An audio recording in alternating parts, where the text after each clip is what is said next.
again, sorry about that.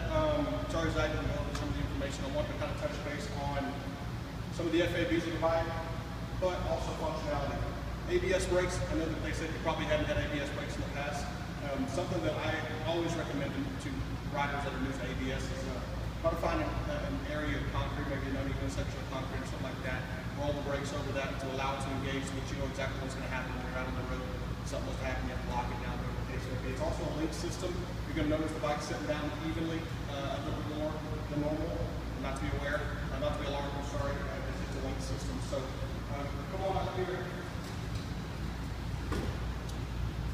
Rider functions, that's one of the biggest things here. When you're on the bike riding, you're going to notice there's just a big chaos here. There's a lot of functions. In terms of overall controls, self-canceling turn signals, what that means, you push the right blinker, you lean right, this thing actually cancels itself. Gyro effect, okay? Once it pulls back up, it's going to cancel that blinker out, okay? Let me get this thing turned down here a little bit. In the event you ever need to use your hazard lights, ignition on, you've got a one-touch system for that. Hazard lights are on. If you ever turn the ignition off, hazards will not go off, okay? So what that means to you is if you turn your hazards on, they're going to stay there. Obviously at that point, so turn it back off, ignition back on, and reset there. In terms of overall operation, ignition on, run switch, your start button is here. Starts the bike, runs and operates. Always check neutral before you do that, of course. Opposite side, you got a home button. This is actually going to get us to our radio, okay? Always hit the accept button. The home button is going to take us to your home screen. What this means is this is kind of like your home base. You get to choose everything from there. You've got your favorites. You can go through and set all your favorites so you kind of have some go-to points for yourself. Okay, everything I'm touching on the controls here. I've also got buttons up here to get me there, okay? Tuner, AM, FM, CD, weather band. Actually no longer CD, I apologize for that. Weather band is just going to kind of get you an idea as to what the weather's going to be. AM, FM, you can go through and actually edit and do that type of stuff. Go through the menu and do how you can select how you want it to scan, how you want it to seek, all that good stuff there, okay? Going back, communication. This right here is pairing your phone. One of the things I always recommend for people on this is get yourself to the list pair of devices.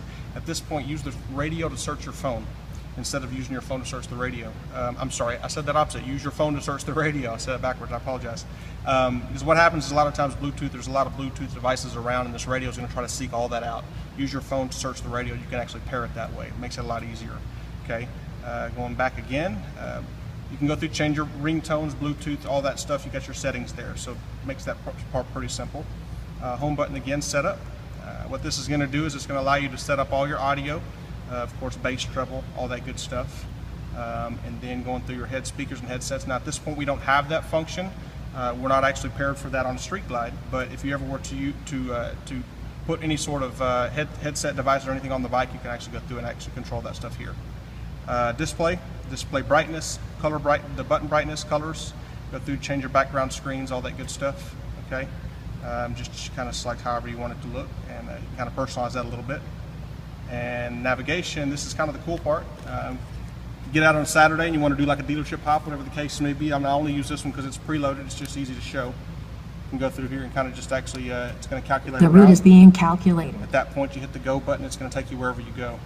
Obviously, we don't want you going to another Harley store, but I'm just using this as preset, just joking. Anyway, go there, you can actually set your points of interest, do your searches and all that good stuff. Pretty simple with that. Now you also have a jukebox door on this side here. What that is actually USB, plug in, charge your phone. You can build custom maps at home on your computer. With that said, you can, if you want to do just instead of a basic route that the map's going to give you here, that you can actually build a map that you want to go, kind of if you want to make some certain stops along the way.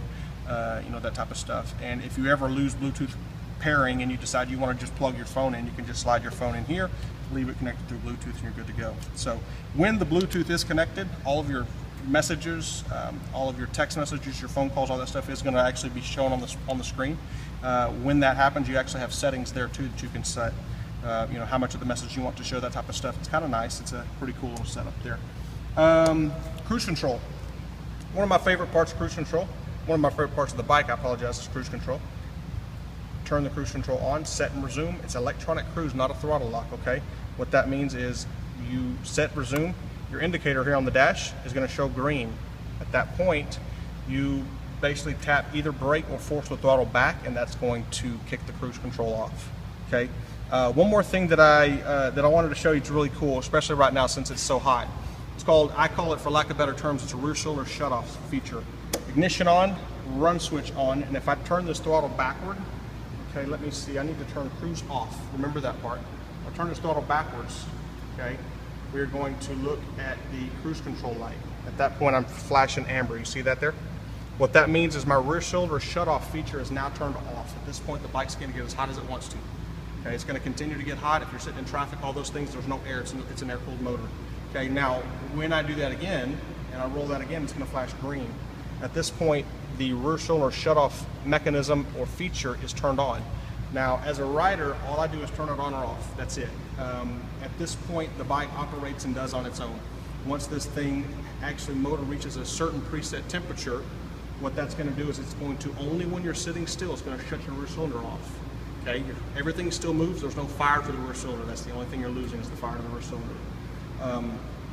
Kind of nice. It helps to preserve some of the heat. It helps the bike not to get so hot. So obviously at that point it's nice. I typically recommend using that all the time. In terms of gas, 91 hour octane.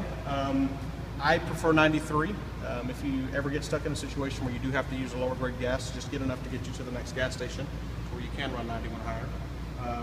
Break-in's huge. Some people don't believe I'm a huge believer.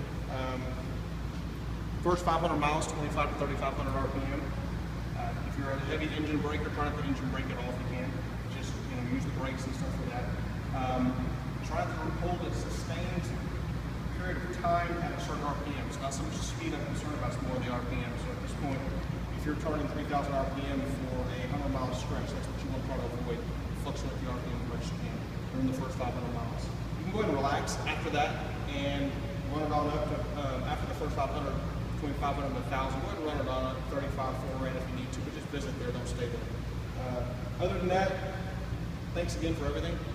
Hope you love the motorcycle. Please be in touch if you need anything, questions at all, whatever the case is. And I'll probably take